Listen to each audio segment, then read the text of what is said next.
Hey, welcome to Challenge Accepted. I am Frank, and I'm joined by Thomas. What's going on, everybody? Happy Star Wars week. Heck yeah. Today, with it being May the 4th be with you, we are talking Star Wars Episode 2 Attack of the Clones. This is a classic from my childhood. I love the prequels so much. What was your childhood memories of this movie? Oh my gosh, man. I was in the theater and I remember it might have been my parents, but you're watching all the love story and everything and you're like, "Ooh, yeah, great." And then the Jedi battle at the end and I Oh, yeah. forgot the whole first part of the movie. And then you get to see Yoda pull out a lightsaber for the first time and it blew my mind as a Yeah. kid. Right? I mean, it was just so insane seeing Yoda flip around, and they do such a good job. And we'll talk about the reaction now, but back then, you're watching him hobble, and you think Yoda is this, very, I don't know what's the right word, but he has a hard time moving around. Yeah. And then you see the battle at the end with Dooku, and he's flipping and he's bouncing off the ship and jumping off the wall. You're like, oh, it's just crazy as a kid. Yeah. So, yeah, I remember it totally like having my jaw hit the ground. It was so good. I've always been like a collector of DVDs and Blu-rays, and so with the DVD for this one, I remember very well. I would watch the beginning because I love the Coruscant chase scene. I think it's Yeah. really cool, and it was like the first time we saw Coruscant, and I always think Coruscant's just a really cool planet, probably for that chasing. And then I would Mhm. like fast forward the movie to the end when we get the arena scene and then the Battle of Geonosis. I think the name is the planet. Yep. Geonosis. I get Camino and Geonosis mixed up all the time. I know. So Why? Yeah, I do too, and I don't know why. They're not the same words. The aliens all look different. Like for some reason though, get confused every time. I don't. same planet though, or same movie that both planets are in. So maybe that's why. This is True. probably why George Lucas is like, we're just gonna stick with Tatooine, so you guys don't have to remember one movie or one Right. planet. What am I thinking? Yeah. Um, yeah, it's a really good story and really important for Star Wars as of today because like the Clone Wars series obviously is very important to Dave Filoni. He created it and he used this as his source material. And so it's funny that this movie that kind of got dogged on a lot when I was younger is so important to Star Wars today. You know? Yeah, it sets up a lot that we've been seeing. I think there was so many touches from this movie that had little points that got brought into The Mandalorian. Yeah. We're gonna see some of it, I think, tie into Ahsoka and the Clone Wars of it all. I mean, just that epic line that we get in this movie, like "the Clone Wars has begun." It's like, oh Yeah. my god, so cool. And yeah, the Clone Wars is by far one of my favorite Star Wars property ever. I mean, just that story with Anakin having this hidden Padawan, and just where Ahsoka goes from there is so cool. Yeah, I love that movie or this movie for that fact on what Yeah. it sets up. Yeah, Let's go ahead and get the rundown in. Are you gonna be running this for us, right? let's run it. All right, here we go. We got your 2 minute timer going now. All right, so we start off with that epic title sequence. Ooh, I love a good Star Wars title sequence as it Hmm. scrolls up. Then we get to see that Senator Amidala is coming to Coruscant. She's now a senator. She's not the queen anymore. And she's basically asking for support, I want to say, for Naboo. And yeah, her ship explodes. From there, the Jedi Council is talking to Chancellor Palpatine and basically talking about we need to figure out what's going on and who's trying to kill Senator Amidala. She gets assigned Obi-Wan Kenobi and now adult Anakin Skywalker. They're assigned to her. Anakin already starts like crushing on her, kind of creepy, but that's just my take on it. This chase ensues over Coruscant, like you were talking about, super badass scene. We get to see just this like, yeah, incredible flight scene through it. Is really long, longer than I remember. Then they go off in their separate ways when they figure out it's an assassin. Obi-Wan tries to figure out who hired the assassin, and Anakin is then tied to Padmé Amidala. They do this whole flirting scene that goes on way too long. It's kind of cringe. We'll talk about that. Emergency power is then transferred to the Chancellor, making him the Grand Chancellor of the Senate. I don't know what his title is. Obi-Wan is then captured on Geonosis by the 20 seconds. yeah, whatever those aliens are called. Then Anakin's mom dies. They find out Obi-Wan is on Geonosis. They decide to go save him. They get captured as well. Jedi come in and save everybody. And big battle at the end. Big battle at the end. There we go. And perfect timing. Yes. You mentioned it a couple times. Let's discuss the elephant in the room. As a kid, I thought everybody did great in this movie. I don't understand why people don't like this movie. As an adult rewatching it, I'm like, oh my God. First off, Anakin, slow your roll, bro. And Right. he just like did not do a good job in this movie. Christian Hayden. Yeah. Hayden Yeah. Christensen. I always mix that up. Hayden Christensen. Yeah. There you go. That sounded right to me. But yeah, it was interesting rewatching this because I remember people saying he wasn't a good actor, and as a kid, I'm like, "What? He was great. He was awesome." But in the romance side of things, it just Yes. never hit. It always felt a little off and creepy. The only time where I felt like he really shined was when he got mad. And And yeah, I think that's what he was casted on because it's like, hey, this guy's got to be Darth Vader. So I think they wanted to show a kid who can become Vader. I think was probably why they picked him. right, like a good looking, he had some type of physical ability, which seemed all right. But it was just the lines of dialogue where he was trying to be genuine, where he was trying to be romantic. All that stuff just didn't land for me. And Right. it's surprising because the rest of the cast is so stacked. Ewan McGregor, shoot, what is her name? Who's Padme? Why can't I think? Natalie Portman, Natalie Portman, Christopher Christopher Lee. Lee. Oof. I know, Samuel L. Jackson. Like the Yeah. rest of the cast is so stacked, and when they say their lines, like you fully believe it. But for some reason, Hayden Christensen's lines just never land really well. It always just feels like he's trying to act rather than acting and being that person. Really well said. Yeah, it feels like you could see him actually acting. And that's a really interesting way to put it because looking back at it, I kind of thought the same thing. I just never thought Right. about it. But yeah, it's like I have to insert romantic words now, you know? And it's like, Yeah. what is going on here? I don't like dust. It get or sand. It gets into everything. I'm The like, sad line. Oh my gosh. It's my so God. bad. I think I saw something on Reddit. If you go to Star Wars memes, you'll find so many sand memes on Hayden Christensen, and it's just like, bro, I don't know why they added that in the movie. It makes sense, I guess, but it just doesn't. It doesn't land. It's just So cringe. to play a little bit of devil's advocate here, because I hate to we at Challenge Accepted and Geek Face as a whole, we hate to always go and just or only go only negative. We like to talk about the positives as well. Absolutely, yeah. Hayden Christensen, in memory, I think he did pretty good in Jumper, which was his movie right after this. Yes. And specifically, he did great in Obi-Wan. Yeah. Say what you will about the story, the acting in it, I think, was very good. And Hayden Christensen came out and said the reason that he's portrayed Darth Vader in a different and overwhelmingly better way is because he went and watched Clone Wars. And he learned so much more about who Anakin Skywalker is from Clone Wars than he did from the script he was provided by George Lucas. So Interesting. when he's hearing about, oh hey, this is what Anakin is, he's this young kid right now. You could tell he was told you got to play kind of an angry teenager, angsty, who is in love with a crush and is going too far. Like you could tell all that is what he was told to do because he nailed that part of it. Right. But then when he watches Clone Wars, think about how different that Anakin is. He's a leader of men. He is he's teaching a Padawan. And there are times where he questions things like Qui-Gon Jinn did. So I want to make sure to give props to Hayden Christensen and how much he developed his character after learning more about him post movies.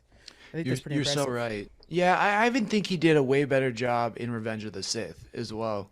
Yeah. Like he just there was this massive jump, and I don't know if it was acting training or if he didn't understand how to deliver the dialogue as you were alluding to. But yeah, I feel like it just maybe something didn't work for him, and he was able to then bring it to Revenge of the Sith, and even more so in Obi-Wan, like you were alluding to, because man, yeah, he did such a good job as playing the young Anakin, and then as Darth Vader. Like he seemed scary, he seemed in Yeah. pain, he seemed mad, like all that stuff was like so, it was just embodied better. And for some reason in this one, it was just like, what are you doing, bro? Like, what are you Yeah. doing here? And I think he does a great job of playing Ingrid because one of my most iconic scenes ever in all of Star Wars is that one where he's leading the 501st into the Jedi Temple. That visual of him walking with those troops in Revenge of the Sith is like, oh, Darth Yeah. Vader is born. Yellow Right. eyes, Sith eyes, kicking into gear, baby. Yeah. That is amazing. And then when you see him bring down kids, oh, somebody posted a meme that just like shook me today, that Mhm. showed like this one kid that he kills right away. You guys know which kid it is. It's the blonde haired kid or whatever. And it Mhm. says like he's the only one that ever called him master. And it's like, oh no, that's Yeah. true. The kids called him master as soon as he opens the door, and then he mows them down. That's so brutal. That Um, is. Yeah. but so I think he would, like I was saying before, I think he's casted as you're good at being angry. And in this particular thing is like you have to be a teenager. And in the next movie, they're saying, well, you could be an adult now because the time jump is an entire war. So like Right. they've had years in between those two movies, basically. Yeah, and it's a tall order for anybody. You have to Definitely. be remember the young kid you were, full of hope. You have to kind of be likable at first. You have to get people on your side. Then you have to also be a strong warrior. Then you have to be romantic. Then you have to be able to portray rage. All that stuff that's hard to do for Yeah. one character in one movie. And yeah, I give him credit, but yeah, it seems like he gets better as his roles go on as Anakin Skywalker slash Darth Vader.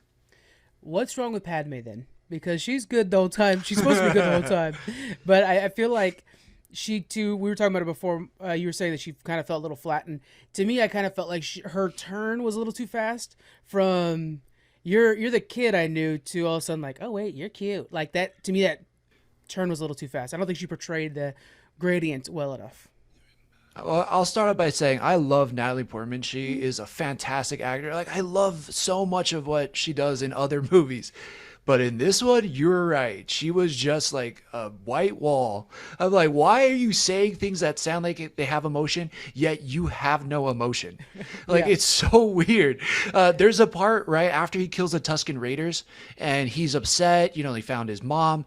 And she's like, what's wrong, Annie? I'm like, is that a smart line?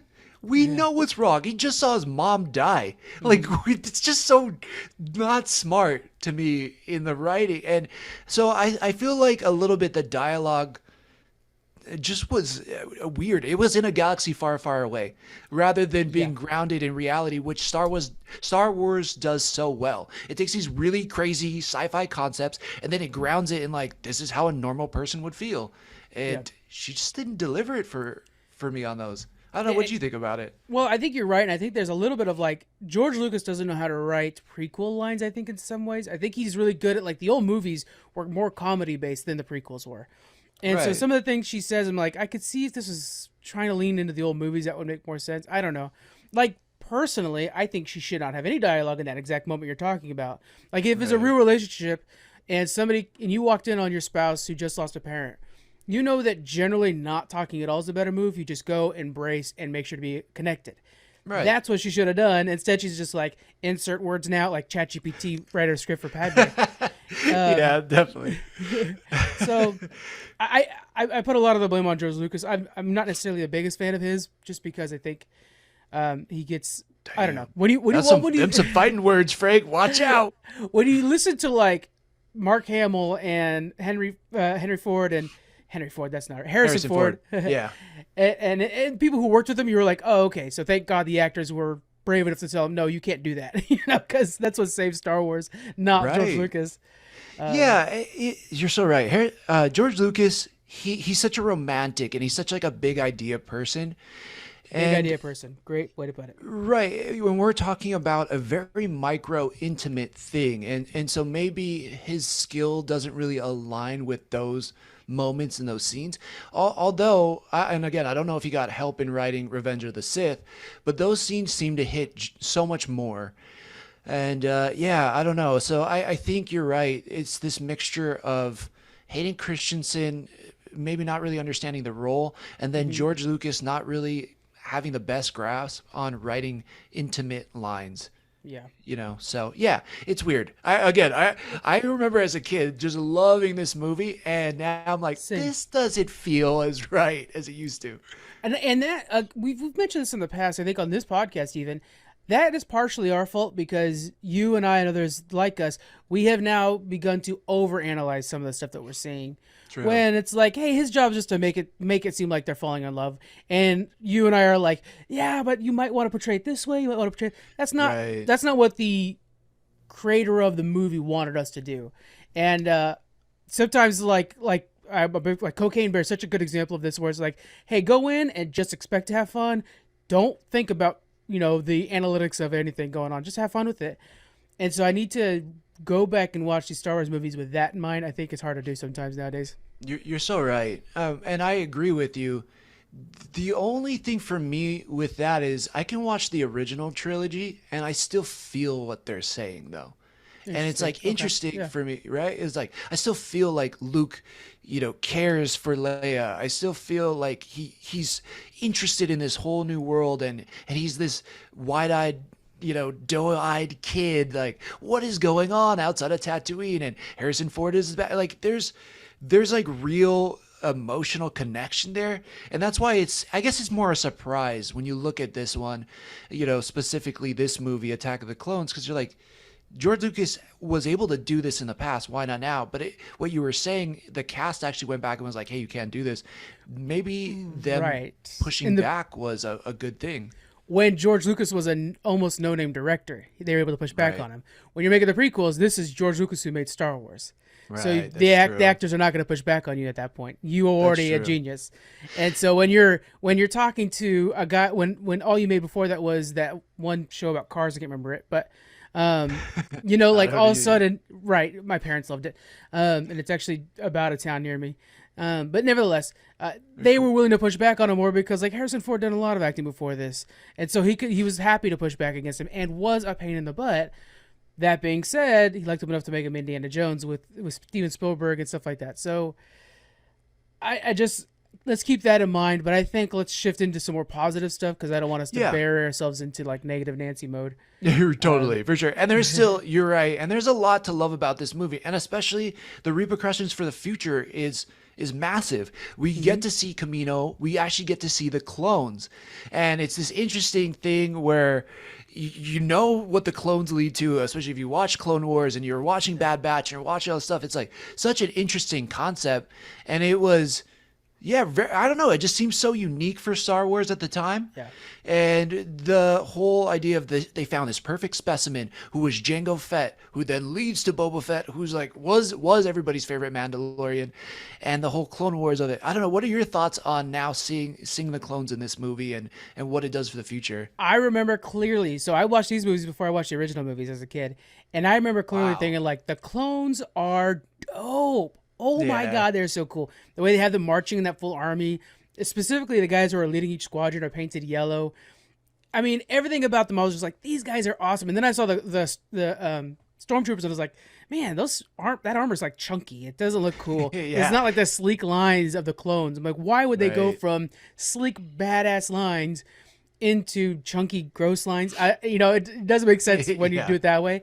But then moving into the Clone Wars cartoon, you saw how badass they were. My favorite bit that I talk to Jonathan all the time about is how they have a conversation. The clones are like, "Hey, do you have that bad dream about that thing?" And like, "Yeah, I do too." And it's the fact that Order 66 is implanted in their head, and they dream about it sometimes. Right. It's like, oh, that's so good. I know. That was such a great Dave Filoni add to that. It And really is. yeah, but this concept, I mean, it was just right for a series. Like, it was just perfect. This seed being planted in Star Wars, this idea of clones. And then, like, I will give this movie so much credit too on what and how they explain the clones. Like, we're able to Yes. expedite their growth. We're able to make them more submissive. We're able to train them better. It's like such a cool concept for an army. And then, you think they're with the good guys, and in this movie they are with the good guys, and they're helping the Jedi, and it's badass, and they help save the day. And then you realize, like, the Emperor, Darth Sidious, has his finger over everybody, and he could easily flip the switch, which we then see in the next movie too. It's Yes. it's so cool. It's such a cool concept. Really good concept that has a lasting time. We see in Bad Batch the fact that like their accelerated growth means they're aging faster. And then we see that like, yeah, they're fantastic fighters, but also it's just cheaper to endlessly recruit kids like we saw Luke Skywalker in A New Hope saying like, "Oh, I Right. want to join the Republic" because it got him off of this dust planet Tatooine. So of course he's happy to join.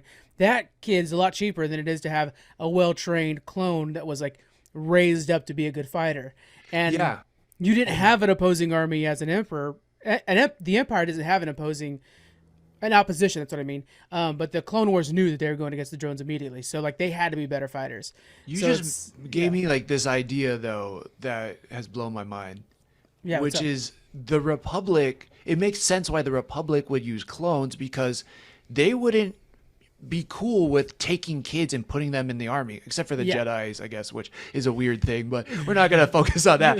But then, yeah, because they don't care about people's freedom, because they don't care about people's lives, of course the Empire would take kids and put them as child soldiers and then use them as expendable and not want to spend the money. The Empire doesn't care about anybody. So it's so crazy. Like, it even works when you look at the philosophies of these governing bodies.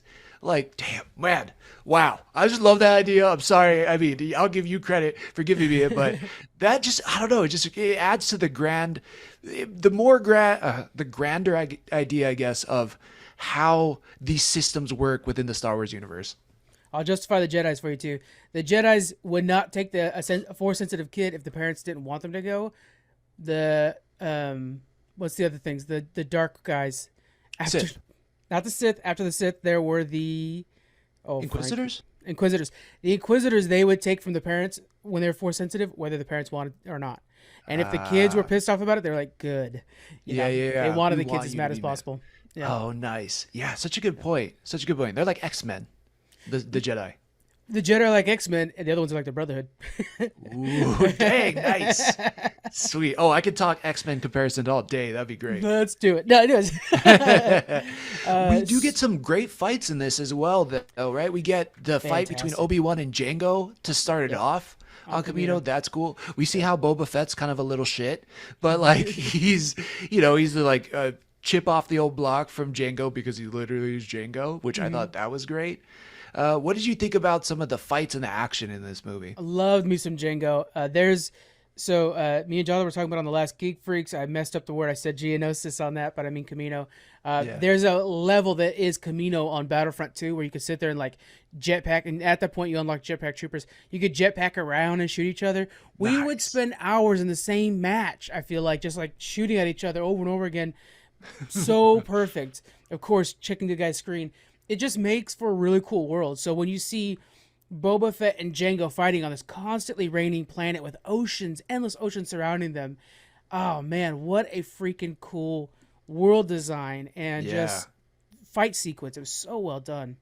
Absolutely. This movie does a great job of just, again, creating these super cool plans we could do. We see the most of Coruscant up into this point of the movies, everything. Yeah. This was the most we got to see of it. And that flight, card chase, whatever you want to call it, scene was just so dope. And then you juxtapose a planet full of cities to a planet that's nothing but oceans. And you're like, whoa, this is just really crazy concepts. This galaxy's awesome. Yeah, and It's then we'll go back, awesome. like we see Tatooine again even in this, and it's just like so barren, so empty. Speaking of Coruscant, just a quick aside, playing Jedi Fallen Order, I never knew that Coruscant had levels. Did you notice that Right. in Jedi Fallen Order or Jedi Survivor? Yeah. Like, the Coruscant that we're on, there's still Coruscant above it, and so then like the whole time you're escaping the inner crust of Coruscant. That's so cool. That is so cool. I know. This year has been a massive year for exploring Coruscant and like Yes. learning about it. Even with the Mandalorian, and we see the levels like as you go down, it gets grungier and dirtier and sketchier.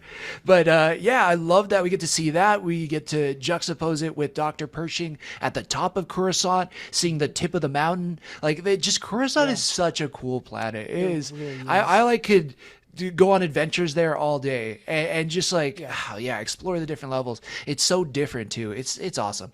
I want a spy thriller set just on Coruscant, like Andor style spy thriller, right there, man. That would be so freaking cool. Man, I think we're gonna be getting some of that in Andor season 2, which I'm excited about. Oh, I'm ready for that. I'm so ready for Yeah, that. yeah, absolutely. Other fight scenes that we got were legendary, of course. Yoda fighting Count Dooku.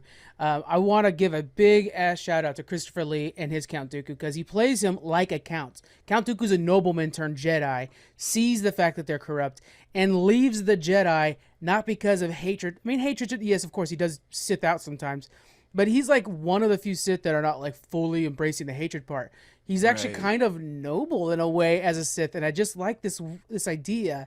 of them not being totally terrible. And the way he holds his lightsaber, I've always liked his lightsaber the best of all because it has the bend in it for fencing. Yeah. And so Oh, it's is just that like, what it's for? For fencing? that's why he holds it like a fencing blade. Like he duels like he's actually professionally Dude, a duelist. that makes He's it a even duelist. cooler. Yes. I did not know that. That's awesome.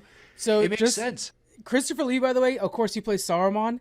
Just as a little bit of a fan love for him, two big cool facts about him. First off, he rereads all of he used to reread all of Lord of the Rings every year. That's a lot to Wow. read. That 'Cause he was is. such a big fan, so he's like, yes, please let me be Saruman, and later on Sharky, because that's who he ends up becoming. And Yeah. second, his neighbor was in a metal band, and he would go over and like do music videos for him. And so there are music videos out there, metal band music videos with Christopher Lee doing like poems from medieval times, all like metal as hell. It's so cool. That's insane. Okay, Yeah, you gotta look. I think, I'm pretty sure this is Christopher Lee. I may be wrong, but I also think he was the example for James Bond. I think they kind of wrote James Oh, Bond there is something to do after with him. that. Yeah, I'm pretty sure it's him. So there would be no James Bond without Christopher Lee. Yeah, there is something with that. I forgot what it was. And I Yeah. think he was So also a villain for one of James Bond's. We'll look into it later yeah. on, guys. Yeah, But yeah, yeah. yeah. But we can check it out later. But yeah, I'm pretty sure. So I mean, just an amazing actor. He kills it as Count Dooku. His acting is phenomenal. And you're so right. He kind of plays it like I have to do this because look what the Republic's doing. They're screwing up. I have to step in and take over this. It's the right thing to do for the galaxy. And you're Yes. like, okay, cool. He's a justified villain in a lot of ways, which is so dope. But I loved him all the way through. It's interesting. I want to talk about like the scene where Obi-Wan Kenobi and Anakin catch up to him.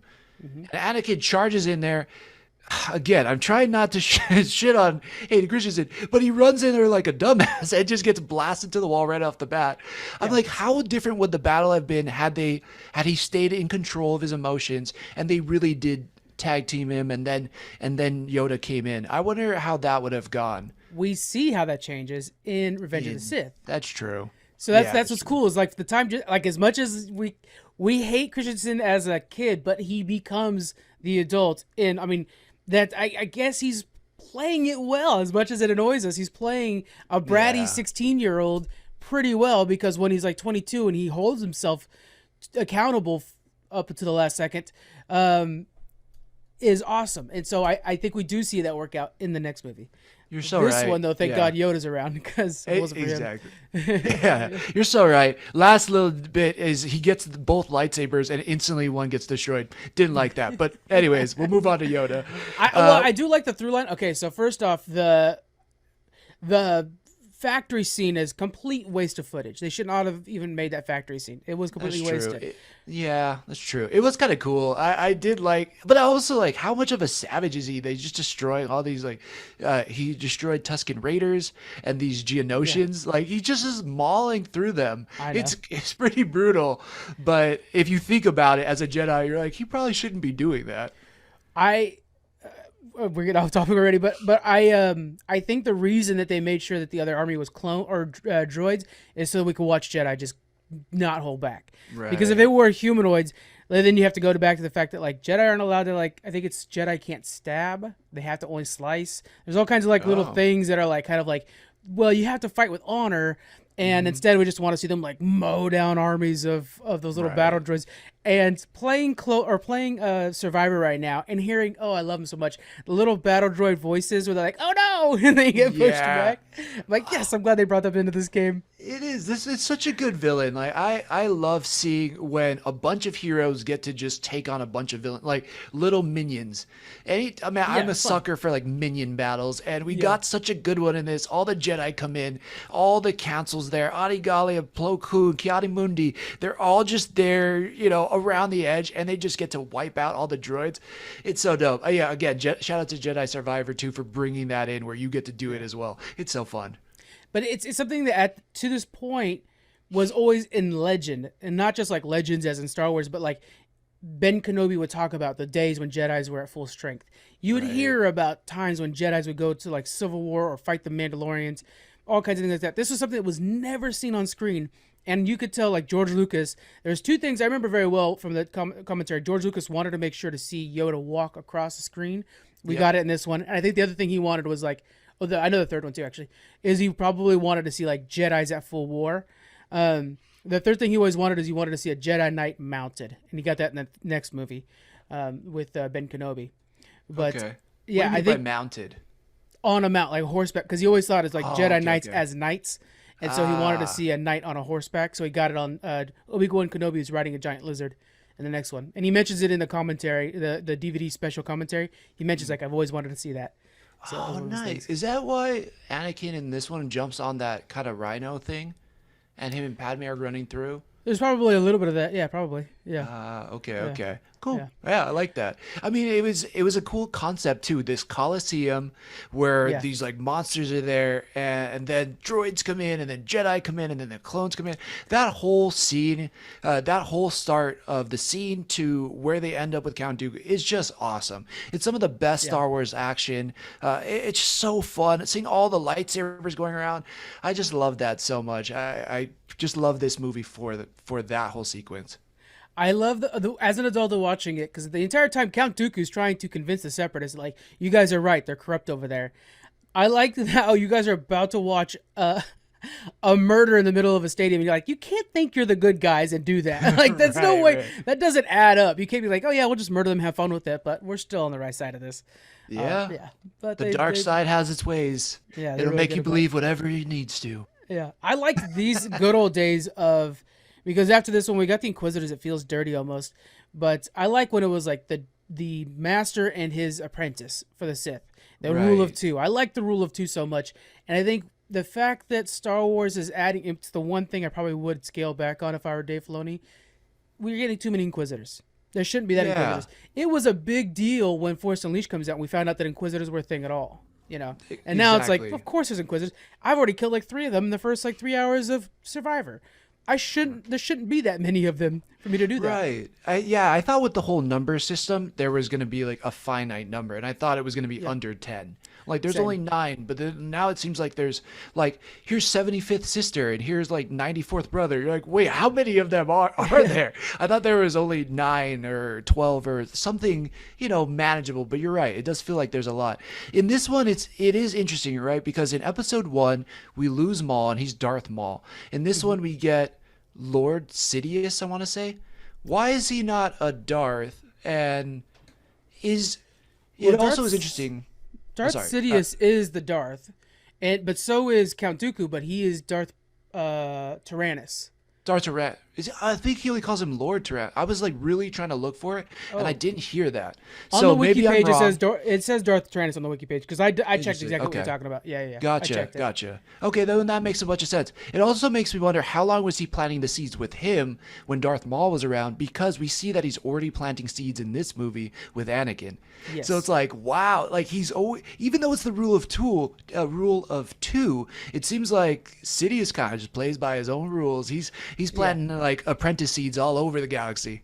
Which That I sounds dirtier think than I I meant. think what I love about that is like Maul was too much of a fighter to catch it, and I think Dooku was too much of a Jedi to catch it, but Anakin knew it, and Anakin saw it right away because when he's Vader and he's trying to convince Luke Skywalker, why don't you and I rule this empire? We'll take out the Emperor, and I was like, that's such a badass line from the old movies that just rings true to Sith today. It's like, oh, that's Yeah. awesome. Like even Darth Vader to the Emperor is willing to turn on the Emperor. Like that's cool. That is cool. Yeah, what a good concept. And you're right though. I want to see more of the rule of two and the Sith kind of holding this master and apprentice relationship because it's like such a cool concept. I hopefully with the Rey movie we'll get that back because I think Rey's movie will be the most future we'll get, where the Sith Right. should be rising up again. There's supposed to be a balance on the Force. Anakin was literally the balance of the Force. Yeah, let's see it happen. Yeah, agreed. Absolutely. Let's go back real quick to the fact that Yoda looks like a badass when he's fighting, and Yes. Grogu should too. Who is it? Grogu should as well. I want Grogu to look Oh. like this. Good point. Yeah, it's something when it comes to, we've talked about this countless times. If you listen to any of our reacts from The Mandalorian, you've heard me say this a million times. When he's jumping, it should be CGI. Yeah. Like the walking, I can kind of get away with because it seems better, and I don't know how they would have done it in these movies, but when he is jumping, it should 100% be CGI because he's literally using the force to move around. Yes, it's how And he's able to not look so crepit and old. Is right, he's using the force to keep himself quick, and it's just yeah, like, man, it's cool looking. exactly. And we've seen in the show in the Mandalorian, Grogu is using the force to jump around now. Hmm. He's jumped into Mando's arms countless times and then Lizzo for good measure. So it's like why That's why would fair. he not do, like why would they not use it? It's just interesting when you look at the Yoda species because they're like picking Yes. and choosing when to use the special effects. But man, one of the coolest fight scenes ever. The way he flips around and he's so acrobatic. It reminds me of that capoeira guy from Tekken. He Yeah. just like man, that guy Eddie, I think it was. He was such a badass. But I just love just how they flip the switch and they make such a strong point to show how Yoda can move around as easy. All ultimately, just so at the end when he fights Dooku, it looks crazy. He's oh Yes. man, so good. And what's funny is like I think if you were to ask me before that scene, do you think you could beat up Yoda? I'm like, yeah, of course. If it's like lightsaber to Right. lightsaber, he's a little. I'm gonna smash him. But then you're like, oh, he's an unstoppable onslaught of swings. Like he's gonna cut you by 1,000 cuts before you land one hit on him. And it's like Right. that is awesome. Okay, so I get it. He's so lightning fast that you can't keep track of him. Matter of fact, I can almost guarantee you Count Dooku's using the Force to try to keep track of Yoda. I bet that's going on in that Ooh, fight because good point. Count Dooku's such a good fighter. He's really cool in Clone Wars, of course. You see him kind of more fleshed out. I personally replace the actors. I get that. We gotta get a Qui-Gon Jinn Count Dooku story. We Absolutely. have a little bit with like they did the shorts or Tales of whatever. Jedi. Tells it, but Oh not my enough of it god. though. But Dude, you got this guy who's like not trusting the Jedi Council anymore, and he's teaching it as apprentice. And we see from Episode 1 that it's stuck. Qui-Gon does not and sees that the Jedi are going down blindly, and Yoda finally gets it halfway through Attack of the Clones. And if they just listened to Qui-Gon and yes, Count Dooku, they would not have been annihilated at the end. absolutely. I will stick by this. I think Tales of the Jedi, in the 2 episodes Count Dooku was in, set up more backstory for him and more backstory for Qui-Gon than all the movies than Clone Wars did.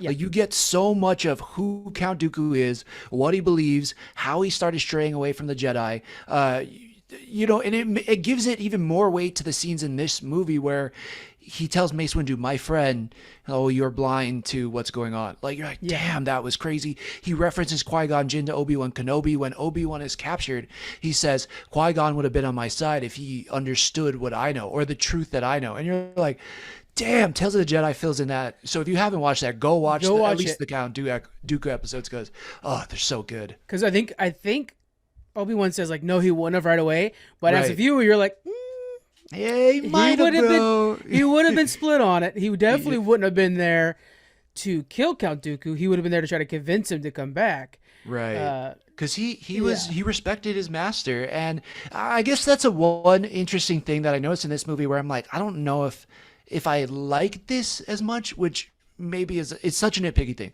I'll admit it. I'm being a little bitch about this, but I find it interesting that the main Jedi's we follow, and there's obviously writing reasons for it, but everybody is someone's apprentice, then falls away. Then someone's Yeah. apprentice, then falls away. And I understand it, and it makes everybody connected, and it gives it more weight to their relationships. But I kind of don't like that because I'm like, it doesn't feel like anybody ever gets to make it to the end being a great Jedi. Like, Dooku was Yoda's Padawan, Hmm. then Qui-Gon was Dooku's Padawan, he dies, then Anakin was Obi-Wan's Padawan, he falls on the dark side. It's like, does anybody have any success with these Padawans in here? Yeah, I think the strongest case for that would be Obi-Wan himself Right. because he makes it to the end. We see what he does with Darth Maul, and I I mean George Lucas. We just saw the interview where and I think you brought it up, but I saw the interview myself recently where he's basically saying like I had to kill off old Ben because it Right. wouldn't make sense to have him in the later two movies. But otherwise, like he kind of chose to die at that scene. He didn't have to. and you Right. saw that he chose to. So I think he's the best example of it, but even that's not great. Yeah, You know, they add in a great line there too, where Obi-Wan and Anakin are kind of talking or a little argument, I guess, in the elevator. And he's like, "Anakin, you're gonna be the death of me," and I was like, "Nice." Yeah, I no, like how they just slid that one in yeah. there. That was hey, well done, George Lucas. Before we go too far, the book I was trying to remember what this book. It's called Master and Apprentice, Star Wars Master and Apprentice, and it is an adventure starring Qui-Gon Jinn and Obi-Wan Kenobi as his apprentice. Oh It's man. before episode one. I forgot I got this on Kindle. I haven't read it yet, but it came out in 2019. So check that out, guys. I've heard it's an excellent book that delves Nice. into Qui-Gon being more of a gray Jedi than just a full-on Jedi. So Oh, that's cool. He should yeah, have a purple lightsaber too then. he has a green one, which isn't completely common. Blue seems real common nowadays. By the way, what color are you using on Jedi Survivor? Oh my gosh. Yeah, so it's funny. I was listening to the episode that you were talking to Kyle about Level Up or on Level Up and he said orange and I was like, yeah, 100%. So Yeah. I'm orange and indigo is like Oh my yeah. two go-tos. I just go blue. I don't know why, but I kind of like with that game specifically, I kind of like to try to stick to the marketing a little bit because I Look feel at like I'm less you. playing me. I'm playing a person I'm going to eventually see on Disney Plus, maybe, or like I'm Yeah. playing a character in Star Wars. So I don't want to change his look too much because I want him to be identifiable to the world. I don't know. I don't know why You're that such is. a classic. I love that. I love that, man. I do that. People tease me all the time because when I'm playing video games, I'll like whatever I'm wearing usually matches the environment. You'll like Mhm. never catch me in a snow coat in like Tatooine or something like that. Yeah. You know what I mean? Like, yeah, yeah. Or I I do that will with Forbidden West. I make sure like, oh, it's too cold over here. Let me make sure to change my outfit to put make a sure it makes jacket sense. on. Yeah. Yeah, exactly. It's so dumb, does it? You know, we don't have to do that at all, but I always do that. I don't know why. Yeah. Oh, that's a good discussion for Level Up. I have to remember that. Yeah. Tell about it. Um, okay, story wise and pacing wise of this movie, I was mentioning it before. I think maybe we didn't need the love story as much as we got it. Clearly, it's important. It's what makes Vader Vader. But I found I love Detective Obi-Wan. I think that's the coolest version of this is Detective Obi-Wan trying to solve the case. What did you think Yeah. about that? Basically, where the story's going between the two. You're so right. I definitely don't think we needed as much of that love story, especially if, you know, those scenes weren't as strong. Like, it's very important for the end of the movie where they get married. You're like, okay, I get it. I think they could have done it maybe in some different ways, but the Obi-Wan detective story was so dope. I mean, just this Jedi going around investigating things and getting into trouble everywhere he goes. That's Yeah. so cool. I love it. This makes me even more excited because we did get an announcement on Star Wars Celebration that they are doing a Jedi detective story as well. And so like that, oh my gosh, Yeah. I'm pumped for that. But that was one of my favorite story points for this movie. I can't wait for that. That Jedi's we got in the beginning of Phantom Menace 1, or in the beginning of Phantom Menace, is like them trying to figure things out. Then when they get stuck, then they use their lightsabers. Then they fight their way out. But just trying to figure things out is so freaking neat. And it's the more nuanced part of the Forces where like tapping into the sense of things around you and stuff like that. Like that's kind of fun, you know. It Hopefully we is. get to see more of it. Yeah, exactly. Like, what's cooler than a detective who can sense when things are off? Yeah. Or sense when there's danger, like something's not right here, or can tell when someone's lying, or manipulate people's mind into doing things for you. I mean, just it's ripe for like an awesome detective story. I'm so happy that they noticed that and they're doing something with it. Especially when they uncover like shadows amongst the Jedi Temple. Like you're oh hell yeah, get me into Yeah, that. So yeah, good. it is. Well, now I'm kind of falling down a rabbit hole because now I realize there's a whole bunch of these kind of books and audio dramas by the same person. Oh, really? I'm No. gonna be learning more about Qui Gon, guys. Just you wait. We should challenge a book. Like, let's do it. You know what? Yes, we know. Pretty soon we're gonna be going some pre-recorded stuff, guys. So for about a month coming up, and I think that's a good idea. Why don't we challenge each other to an audiobook? That way Let's do we. it. I'll be in the back to tank, so might as well There we like go. like get I'm my down for knowledge that. up. So if you guys have any suggestions, we'll probably already have it picked before then. But we're Yeah, open to your suggestions. yeah, yeah, definitely. Anything else on Star Wars Episode 2? Not too much. It felt like a setup movie with a lot of action, It and did, it's yeah. exactly what it needed to be.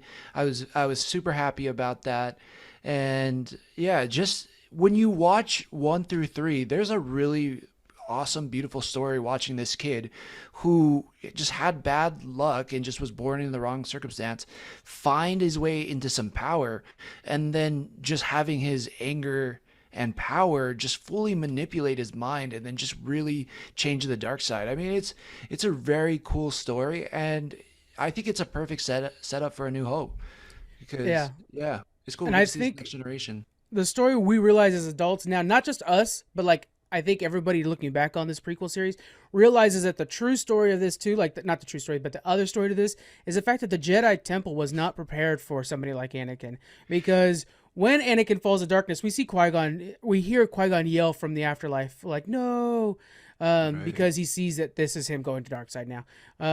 But also, like they were so high and blind on their own supply of just Dude, becoming, yeah, so they could never check themselves and realize the faults that are cracking the Jedi Temple from the foundation up. And thank here you. comes this wedge that kind of just boom hit it hard, you know. Right. No, thank you. It shows, yeah, it just shows how blind they were to their own weakness. And Yes. and there's a great line in this where they talk about how, what's the word I'm looking for? Arrogant the Jedi have become. Like, Yoda says it's a trait more and more Jedi seem to fall to. And you're Yeah. like already starting to see cracks of the fall of the Jedi. And it's like, I love how they plant that little seed in here because Yeah. the payoff is so massive in the next movie. And yeah, it's like, how could this kind of all-powerful, just group of warriors and protectors and justice, enforcers, how could they fall? And you get to start seeing some of the cracks in this movie, and it's great. It's Yeah. just they did a really good job of planting that seed. And again, Count Dooku knew it, Yeah. Qui-Gon knew it, and they were calling the shots. And I like when the bad guy might be a little bit right. And Yeah. bad guy was a little bit right here. Oh man, Yeah. Qui-Gon's such a good character. So freaking cool. One of my favorites. Absolutely. Let's go ahead and get into some fun facts. I don't have a lot for this one, but you have some, so that's good. Yeah. I'll kick us off with one real quick. Uh, One sec. Let me see where I was at. Shoot, I just lost my place right when I said that. No, that was the one I wanted to skip. Obviously, editing this out. Do you want me to throw one in there while we No, wait? I'll do it real quick. When Okay. Jango Fett gets onto his ship, after he fights Obi-Wan Kenobi, he bangs his head on the partially open door. This is actually on purpose. It is a reference to a goof from the famous Star Wars Episode 4, A New Hope. It was a famous goof. A stormtrooper had banged his head on the door. So they purposely had Jango Fett do the same thing because of that goof. Interesting. That's weird. I wonder if you got paid extra for that. Yeah, You I want me to don't do think so. what? Yeah, I thought it was just because you can't see crap in the Mando helmet. Here I got one, and this is closer to the beginning of the movie. During the car chase scene, and they end up at that bar. Ahmad Best is actually in the bar, as well as himself. Yeah, that is Yeah, awesome. I love that. yeah, I love that too because Ahmad Best, like he was there C-3PO the was whole there too, by the time. way. Oh, Ahmad really? Best and C-3PO, the real actor for C-3PO, is there too. It Oh, actually shows sick! I it didn't know shows that. C-3PO first and Ahmad Best. It's like 1-2 shot, and then it goes Oh, back. Yeah, right on. that's a There you good one. go. According to George Lucas, Obi-Wan's hiding in Geonosis asteroid field teaches young Boba Fett a lesson that he uses to his advantage during his adulthood. Having learned Obi-Wan hid from him and his father, Boba knows the trick that Han Solo is using to hide in Empire Strikes Back and is able to find him. So, do you remember in... Okay, so you remember when like he like lands on the side of the asteroid and he's just like hanging out there? Yeah. Well, in Empire Strikes Back, when Boba Fett's using Slave One, he's able to catch Han Solo trying to do that same thing, and it's because Oh, he's like, I already know this trick. I've seen this before. wow. What Yeah, a good Easter egg. Okay, that makes so much more sense. I was like, okay, I guess because it kind of went from fight scene to a dogfight in space, and you're like, did we really? I mean, I'm not mad at all the action, but I'm like, did we really need it? It didn't seem like we did. But that Easter egg makes it sound. I mean, it's better. Now it makes that scene better for the future movies. It's yeah. cool. How dope were those bombs that they were going off? I don't know what it is. I'm such a sucker for bombs that like are silent first and then the noise comes in. I Yeah. don't know why. It just to me like kicks in my dude like that's badass. Yeah, exactly. The sonic one and that sound that Yeah. is so cool. Yeah, I love that. I love that sound too because I love it. It's like it's a bomb, but it doesn't explode. It does something different. Yeah. That is already like badass stuff. That's neat. I've seen that on Star Trek. I've seen some cool shit like that on Star Trek. Nice. So this is interesting, okay? On purpose is the reason why they used it. The Senate vote that gives Supreme Chancellor sweeping powers, emergency powers, to go to war against the separatist forces is the same ploy Adolf Hitler used to gain similar powers in 1930s Germany. That's why they used it, because Palpatine's Hitler. So, Oh yeah. Wow. What a crazy concept. Okay, dang. That scene was it's weird. Like you want to know how you want to know how Palpatine comes to power, but this it makes sense, but it's kind of awkward a little bit, that scene. But now I understand that there's like a real life reason behind it. It makes it hit harder. yeah. Samuel Jackson, I remember this one from when this movie came out, and you'd always try to catch it. Samuel Jackson has said that the words "bad motherfucker" are engraved on the hilt of his lightsaber, the same words he famously says in Pulp Fiction. That's so dope. Those are actually on the lightsaber somewhere. And it's like, oh man, I remember as a kid, when we were like, bad words, you like try to find it in the DVD, Right, So right. cool. But I mean, just getting Samuel Jackson in this movie and then getting him like his special purple lightsaber and everything I just was like, man, purple's my favorite. It's And so cool, yeah. it was never my favorite color, but after that I was like, that's the color I want. It looks so cool. And basically he was just like, yeah, I want purple. And they're like, well, it's not part of canon. Make it part of canon. Right, right. Like, okay, fair enough. I know, isn't it cool? so I cool. would, man, to be that level of an actor where you can kind of dictate what your character does or has in a movie. It's just, I would like that kind of power.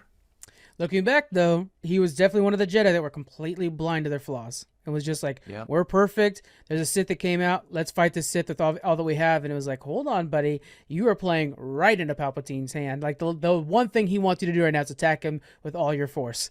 And That's you just true. did that, Yeah, that's so true, but I do like his relationship with Yoda as well in this.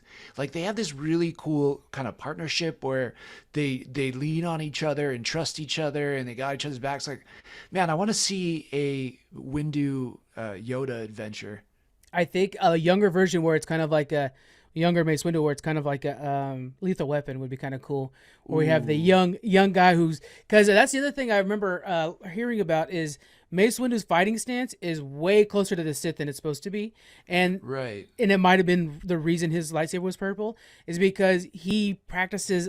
There's guys out there who know Star Wars so much better than you and I, or me anyways, but they know the words for this. But basically, like he's practicing the stamps that not a lot of Jedi are allowed to even practice because it's all Yeah. about like death slices. Everything's a death slice, not a hurt slice. Yeah, exactly. Yeah, I think he doesn't fully tap into the dark side, but he's able to like use some of the dark side power, and that was what I uses their read for the techniques and purple. stuff. But Yeah. yeah, so cool. He's That's such awesome. a badass Jedi. He is. Do you have any more fun facts, or is that it for us? Last one. Let me read this and let's see if this is worthy of it. Attack of the Clones. Obi-Wan remarks Anakin has become arrogant, and Yoda agreed that arrogance is. No, we've already talked about that. So I just kind of gave evidence for a thing I said earlier. So I'm cool. I'm just kidding. I don't know. No, I think we kind of touched on most of the points, but Hashtag Thomas yeah. was right. There you go. I need that in my life.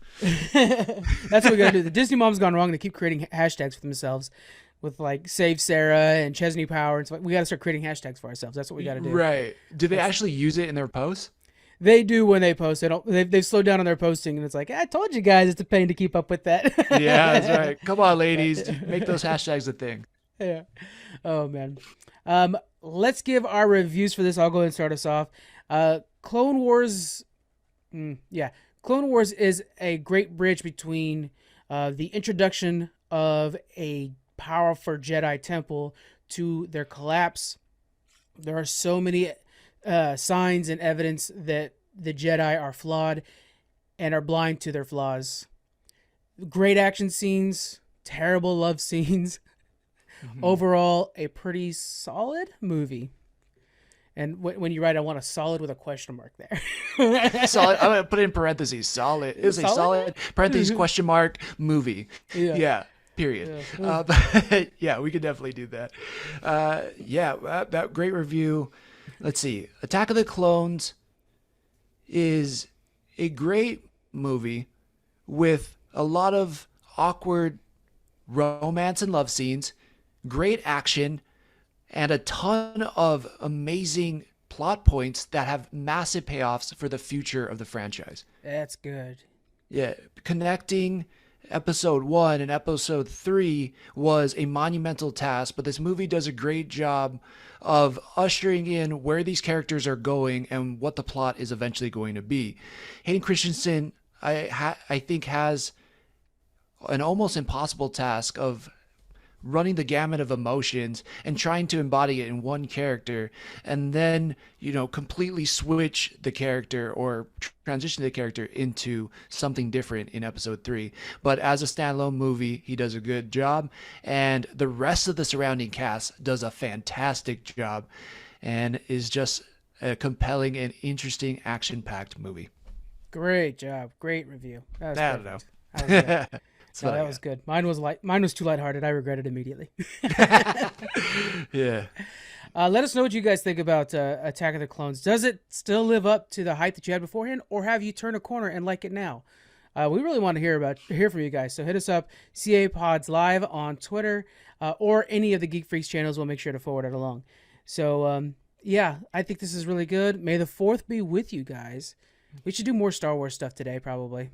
Absolutely. I might watch more Star Wars stuff today, I think. I'm going to watch episode 3 because I watched episode 1 going into this, and 2, it's like, you got to finish with 3. Yeah. Like, I got to see Revenge of the Sith. That's a good idea. Maybe I'll rewatch the Tales, because those are really good filler. And I'm on a Count Dooku high right now, so I think that's my best bet. Absolutely. Wait, before we go, what is the next challenge? Great points. Right. There you go. Am I challenging you to DuckTales? Is that the next one? Yes. Are you? I think that could be the next one. Yeah, let's do that. All right, I am challenging you to, good catch, I'm challenging you to DuckTales, episode 9 from season 1. This one's called Armstrong. Wow, what a throwback. Oh Yeah. my God, man. All right, yeah. Shoot, I can't remember the last time I watched a DuckTales. You don't regularly watch first. DuckTales? I do all the time. Really? I know. It seems like one of those shows you should put on when you go to sleep, but I don't have niños yet, so maybe when I do, that will be a show. But all right, man, I'm stoked. It's been a while. I could see some sort of study coming out where it's like, study finds out that millennials should put on Saturday morning cartoons at night when they go to sleep for good dreams. I could see that becoming a study pretty soon. Yeah, John Hopkins is coming out with that very soon. The DuckTales theme song will partially cure cancer. Like, oh, thank goodness, I do that. Yeah, I'm like, okay, every day. I'm gonna start my morning with that. Yeah. All right, guys. Again, that's DuckTales. Our episode's called Armstrong, season 1, episode 9. Join us along for that one. That should be fun. Yeah, absolutely. We'll see you guys next week. Bye. Aloha.